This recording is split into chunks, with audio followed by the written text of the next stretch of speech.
வணக்கம்.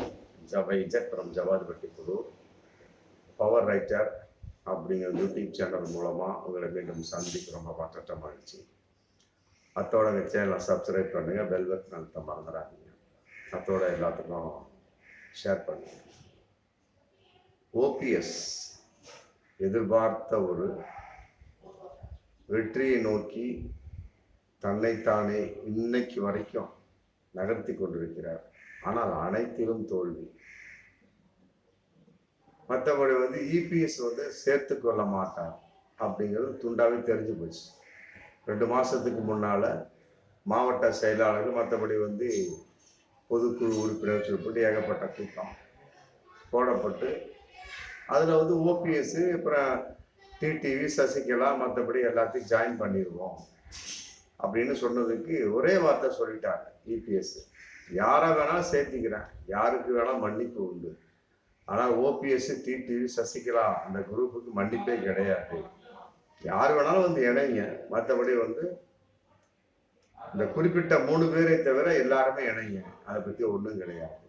அதே நேரத்தில் மிக முக்கியமானவர்களை பார்த்து இபிஎஸ் சொன்னார், ஆமாம் இவர்களுக்கெல்லாம் சில மன்னிப்புகள் கிடைக்காது அப்படின்னு இன்னைக்கு இபிஎஸ் ரொம்ப திட்டவட்டமாக அறிவிச்சு அதிமுகவோட பொதுச் செயலாளராக இன்னைக்கு இருந்துட்டு இருக்கிறார். ஆனால் ஓபிஎஸ் தனித்து விடப்பட்டார். சசிகலாவுக்கு இருவரும் சேர்ந்து துரோகம் செய்தார்கள். பிறகு பார்த்தார் எடப்பாடி ஓபிஎஸ் தனிப்பட்ட முறையில் ஒரு துரோகம் செஞ்சாரு. அப்புறம் இன்னைக்கு இபிஎஸ் அதிமுகவோட பொதுச் செயலாளராக இருந்துட்டு இருக்கிறார். அங்கேயும் பல விதமான குழப்பங்கள். ஆமா, சும்மா கிடையாது. 5 பிரிவாக 6 பிரிவாக ஒரு 6 பேர் தனிப்பட்ட முறையில் பாஜகவோட கூட்டணி சேரலாம் அப்படின்னு ஒரு கான்செப்ட். மற்றபடி சசிகலாவை உள்ளே இழுக்க வேண்டும் அப்படின்னு ஒரு குறிப்பிட்ட ஒரு அதிமுக முன்னாள் அமைச்சர்கள் அந்த குழு சம்பந்தப்பட்டது. அப்புறம் உரிமை குழு அப்படின்னு ஒரு விஷயம். அப்புறம் ஓபிஎஸ் அது தனிப்பட்ட முறையில் பிரிச்சுக்கிட்டு அவரு இருக்கக்கூடிய ஒரு தொண்டர்களை இழுத்துக்கிட்டு எப்படியோ ராமநாதபுரத்தில் போட்டிட்ட வகையில் ஒரு 3 லட்சம் ஓட்டு வாங்கினார். சும்மா சொல்லக்கூடாது, எதிர்பாராத ஒரு ஓட்டு. அது பாஜகவின் ஓட்டு. மற்றபடி வேறு விதமான ஓட்டுலாம் சொல்லணும். இவருக்கென்று ஒரு தனிப்பட்ட ஒரு நிலைப்பாடான ஓட்டு, இன ஓட்டு. இந்த அஜாக்காவோட ஓட்டு கொஞ்சம் கூட்டம் சுமாராக வந்திருக்கும். ஆனால் இவருடைய இன ஓட்டு, சமூக ஓட்டு நிறையா வந்தது. அந்த வகையில் தூக்கி நிறுத்தப்பட்டார். ஆனால் தோல்வி அடைந்தார். ராமநாதபுரத்தில் நாடாளுமன்ற தேர்தல் நவாஸ் கனிதான் வெற்றி பெற்றார். இப்படி இருக்கக்கூடிய ஒரு சமயத்தில் என்னடா பண்ணுறது, எங்கே போனாலும் முன்னால போனா முட்டுது, பின்னால போனா உதைக்குது சொல்லி சொல்லி பார்த்தாரு. ஆமாம், எல்லாருமே கட்சியில் இணையும் காலம் நெருங்கி விட்டது. ஆமாம், இபிஎஸ் டிடிவி சசிகலா எல்லாருமே ஒன்றாக சேர்ந்து விடுவோம், அது காலம் தூரத்தில் இல்லை அடுத்துப்படி என்னென்னமோ சொல்லி பார்த்தாரு. ஒன்றும் முடியல. இப்போ பாஜகவில் சேர்ந்து விடலாமா அப்படிங்கிற ஒரு திட்டத்தின் வெளிப்பாடாக இன்னைக்கு ஓபிஎஸ் சென்று கொண்டிருப்பதாக ஒரு தகவல். இன்னைக்கு டெல்லியில முகாமிட்டு இருக்கார். அதே டெல்லியில அவருடைய சகோதரியை ஆஸ்பத்திரி அட்மிட்டு, பையன் ரவீந்திரநாத்தும் அட்மிட்டு. இவர்களையும் பார்த்ததாக ஆச்சு. மற்றபடி ஜேபி நட்டா அப்புறம் அமித்ஷா மோடியும் பார்க்கலாம் அப்படிங்கிற ஒரே கல்ல 3 மாங்கா அடிக்கிற மாதிரி ஓபிஎஸ் டெல்லி சென்று விட்டதாக ஒரு தகவல். டெல்லியில தான் இருக்கிறாரு. தங்க சகோதரியை பார்த்துட்டாரு. சகோதரி எய்ம்ஸ் மருத்துவமனையில் சிகிச்சை பெற்றுக்கூடிய சகோதரியை பார்த்துட்டாரு. மற்றபடி ரவீந்திரநாத் தன்னுடைய பையனை பார்த்துட்டாரு. கிட்னி ப்ராப்ளம்ங்கிற கான்செப்ட்ல சிகிச்சை பெற்றுக்கூடிய பையனை பார்த்துட்டாரு. ஆனால் ஜேபி நட்டாவையும் மோடியையும் அமித்ஷாவையும் பார்க்க முடியல. விஷயத்தை சொல்லக்கூடிய சமயத்தில் இருப்பா கொஞ்சம் ஹரியானா காஷ்மீர் அந்த மாநிலம் சம்பந்தப்பட்ட வகையில் தேர்தல் முடிவு ரொம்ப ஆப்போசிட்டா போயிட்டு இருக்கு. கட்டாயமாக பாஜக ஜெயிக்காது அப்படிங்கிற ஒரு கருத்து கணிப்புலாம் வந்தாச்சு. கருத்து கணிப்பு கடைசி நேர கருத்து கணிப்பு கட்டாயமா உண்மையாக இருக்கும். ஒரு 90% அப்படிங்கிற ரேஞ்ச் தான் இன்னைக்கு இந்தியாவுடைய தேர்தலுடைய வெளிப்பாடு இருக்கு, மக்களுடைய ஒரு நிலைப்பாடு இருக்கு. அப்ப கொஞ்சம் பொறுமையா இருங்க அப்படின்னு சொல்லிட்டு டேட்டு கொடுக்கல யாருமே. ஓபிஎஸ் பாஜக தலைவர் எப்படியாவது சந்தித்திடுவார்னு சொல்லி போட்டு ரொம்ப நெருக்கமா இருந்துட்டு இருக்காரு. யாருமே ஒரு ஆள் கூட, அமித்ஷா உள்பட ஜேபி நட்டா உள்பட மோடி உள்பட யாராவது ஒரு ஆள் கூட ஒரு டேட்டா கொடுத்து ஓபிஎஸ் சிட்டிங் போட வச்சிருக்கலாம். இன்னைக்கு வரைக்கும் போடல. காரணம் என்ன? ஹரியானா காஷ்மீர் தேர்தலின் வெளிப்பாடா அல்லது ஓபிஎஸ்ஐ பார்க்க கூடாது என்ற நிலைப்பாடா அப்படிங்கிறது தெரியல. பார்க்கறதா தான் ஒரு பார்வை பார்க்கலாம், ஒன்றும் பெரிய விஷயம் கிடையாது. ஒரு 1/4 மணி நேரம் 1/2 மணி நேரம் 1 ஹவர் ஒதுக்கி வைப்பதால என்ன ஒரு நேரம் குறைந்து விட போவதில்லை. இருந்தாலும் ஓபிஎஸ்ஐ நிராகரித்து கொண்டிருக்கிறார்களா அப்படிங்கிற ஒரு தகவல் இன்னைக்கு போயிட்டு இருக்கு. பாஜகவுல சேர்றதுக்கு ரெடியாக இருப்பதாக ஒரு தகவல். ஓபிஎஸ் சரத்பாபு நிலைமை அப்படித்தானே, கட்சியை வச்சிருந்தாரு, சமத்துவ மக்கள் கட்சி. இன்னைக்கு கட்சியும் கிடையாது, ஒன்றும் கிடையாது. இன்னும் சொன்னப்போலாம் அவரும் கிடையாது, எங்க இருக்கிறாருன்னு தெரியல. நடிகர் அவ்வளவுதான், அரசியல் ஒத்து வரவில்லை. திமுகவில் இருந்தாரு, அப்புறம் அங்க முறைச்சுக்கிட்டு தனிய கட்சி ஆரம்பிச்சாரு. அப்புறம் ஒண்ணும் இல்லை. என் மாமியாலும் மற்றபடி வீட்டுக்கார அம்மாவும் முதலமைச்சர் கவலைப்பட்டாங்க, ராத்திரியெல்லாம் நினைச்சிட்டு இருக்கான்னு சொன்னாரு. அப்புறம் என் மனைவி ராத்திரியில் எழுந்து 1:30 மணிக்கு கேள்வி கேட்டார். என்ன, நான் ஒரு கேள்வி கேட்டேன் அவர்கிட்ட. 1:30 மணிக்கு இருந்துச்சு. அவர் ஒரு பதில் சொன்னார். அதன் அடிப்படையில பாஜகவை சேர்ந்தேன் அப்படின்னு அது ஒரு நிலைப்பாடு. அதனால இன்னைக்கு சரத்குமார் காணாமல் போய்விட்டார், முடிஞ்சு போச்சு. பொதுவாகவே பாஜகவோடு சேரக்கூடிய யாரும் சரி, கூட்டணியாக இருக்கட்டும், மற்றபடி அதன் ஐக்கியமாக இருக்கக்கூடிய யாராக இருக்கட்டுமே. ஏன் ஐஜேகேவிலே ஏகப்பட்ட பேரை பாஜக இழுத்துட்டாங்க. ஐஜேகேல அது கூட்டணியா தானே போட்டிட்டாங்க. நாடாளுமன்ற தேர்தலில் போட்டியிடக்கூடிய சமயத்துல பார்த்தாங்க, எல்லாமே அப்படியே கூட்டணி கட்சி ஒன்றோட ஒன்று இணையக்கூடிய சமயத்துல ஏப்பா ஐஜேகேல இருக்கிறீங்க, இங்க சொல்லி போட்டேன். ஏகப்பட்ட பேர் பாஜகவிலே சேர்ந்துட்டாங்க. அதனால பாஜகவை பொறுத்த வரைக்கும் ஒரு காந்தத்தை போன்றது. பக்கத்துல நின்றீங்க அப்படின்னா பரவாயில்ல. சில ஏரியாலாம் பார்த்தீங்கன்னா ரொம்ப பவர்ஃபுல் மேக்னெட் ஒயர் மேல போகும்.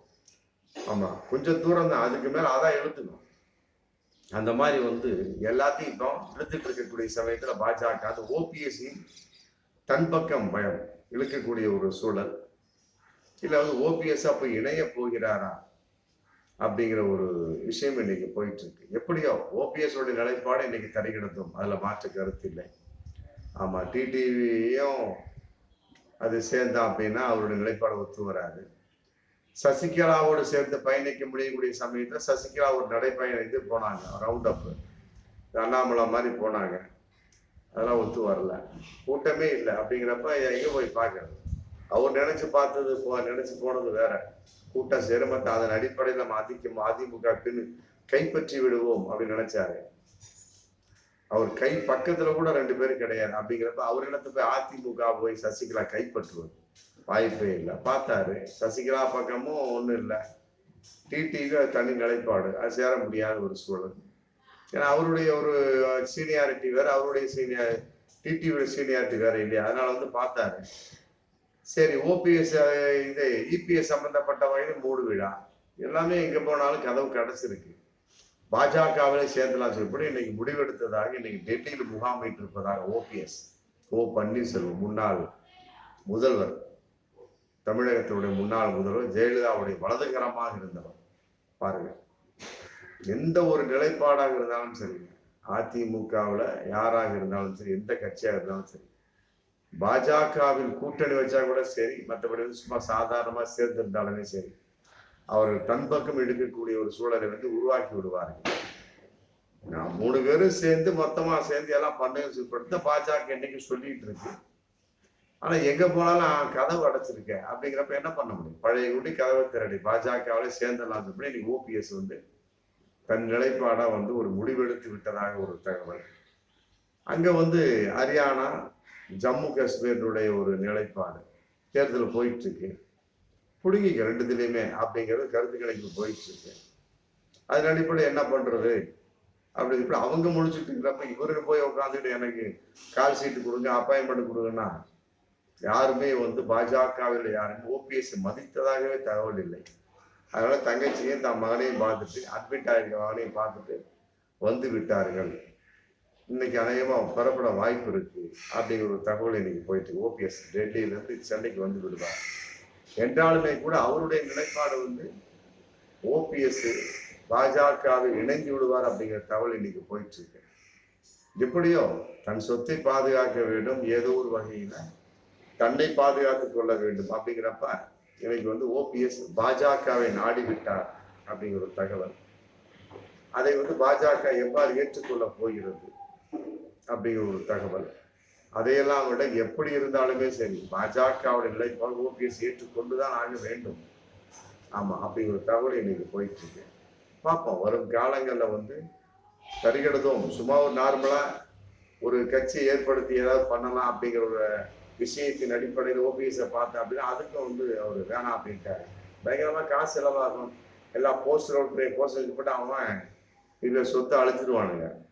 அதனால வந்து அதுலேயும் வந்து வெளியே வந்துட்டார் தனி கட்சி. ஏன்னா வந்து தனி கட்சி ஆரம்பிச்சோம் மற்ற சோன்ஸ் இருக்கக்கூடிய சமயத்துல. ஏன்னா இப்ப இதுலயே பாஜகவில சேர்ந்தார் அப்படின்னா அவர் எப்படி ரெட்டை இலைக்கு போராட போறார் அப்படிங்கிறது தெரியல. அது ஒரு மிகப்பெரிய ஒரு கேள்வி போயிடுச்சு. ஓபிஎஸ் வந்து இன்னைக்கு வரைக்கும் பிற கட்சிகளில் சேராமலும் ஒரு நிலைப்பாட தனிப்பட்ட முறையில் இயங்கிக்கிற காரணம் என்ன அப்படின்னா, அதிமுகவை கைப்பற்றி விட வேண்டும், அதில் குறிப்பா இரட்டை இலையை கைப்பற்றி விட வேண்டும். இப்ப பாஜகவில் சேர்ந்துட்டார் அப்படின்னா எப்படி இரட்டை இலையை கைப்பற்றுவார்? மிகப்பெரிய ஒரு கேள்விக்குறிதான் வரும். பாஜக சேர்ந்துட்டா முடிஞ்சு பாஜக போயிடும். அப்ப இபிஎஸ்சி தான் கொண்டாட்டம். அதனால வந்து இந்த வகையில வந்து ஓபிஎஸ் வந்து யோசிக்கணும். ஆமா, ஒரே நிலைப்பாடு. ஆமா, இலங்கை இரட்டை இலை பத்தி பேசவே கூடாது அப்படின்னா பாஜக போயிடலாம். இரட்டை இலை அதிமுக கடைசி வரைக்கும் பேசிக்கிட்டே இருக்கணும் அப்படின்னா தன்னுடைய நிலைப்பாடு வந்து தனிப்பட்ட முறையில் தான் போராடிட்டு இருக்கோம். ஆனா கடைசி வரைக்கும் இபிஎஸ்லாம் சேர்க்கிற மாதிரி தெரியல. வர 2026 தேர்தலுக்கு பின்னால என்ன நிலைப்பாடுகள் தெரிஞ்சு போயிடும் அதிமுக. அதுலயும் தோல்வி அப்படின்னா கட்டாயமாக ஆமா மீண்டும் வந்து உடையக்கூடிய வாழ்க்கை இது வாய்ப்பு. அதுல இருந்து ஏகப்பட்ட பேர் துண்டு துண்டா போயிடுவாங்க. ஏன்னா அங்க ரெடியா இருக்கிறாங்க. தாவேகா தமிழக வெற்றிக்கெல்லாம் ரெடியா இருக்கு, அப்புறம் திமுகவும் ரெடியா இருக்கு, மற்றபடி ஏகப்பட்ட கட்சிகள் ரெடியா இருக்கிறாங்க. பிரிஞ்சு போயிட்டாங்கன்னா அப்புறம் இபிஎஸ் தனிமை, அப்புறம் ஓபிஎஸ் சொல்லவே வேண்டாம், இப்பவே அவர் தனிமை. அப்படி இருக்கக்கூடிய சமயத்துல என்ன ஆகும்? ஒன்றும் பண்ண முடியாது. அதனால வந்து ஓபிஎஸ் உடைய நிலைப்பாடு வந்து பாஜகவில் சேரக்கூடிய சமயத்துல அவர் அதிமுகவை பற்றி பேச எந்த ஒரு அறிகுறி வராது. கடைசி வரை இப்படியே இருந்து போராட போகிறார்களா அல்லது பாஜகவோடு சேர்ந்து ஒப்புக்கு சப்பா இபிஎஸ்ஐ நோக்கி தன்னுடைய கரத்தை நீட்ட போகிறாரா அப்படிங்கிற சமயத்துல உனக்கு அந்த கூட்டணிங்கிறது தானாக ஏற்பட்டு விடுமா அப்படிங்கிறதும் வரும் காலங்களில் கட்டாயமா தெரியும். எப்படி 2026 சட்டமன்ற தேர்தலை நோக்கி ஏகப்பட்டவர் இன்னைக்கு காயை நகர்த்தி கொண்டிருக்கிறார்கள் அப்படிங்கிறத பகிரங்கமானவர். பார்ப்போம் மீண்டும் அடுத்த வீடியோ.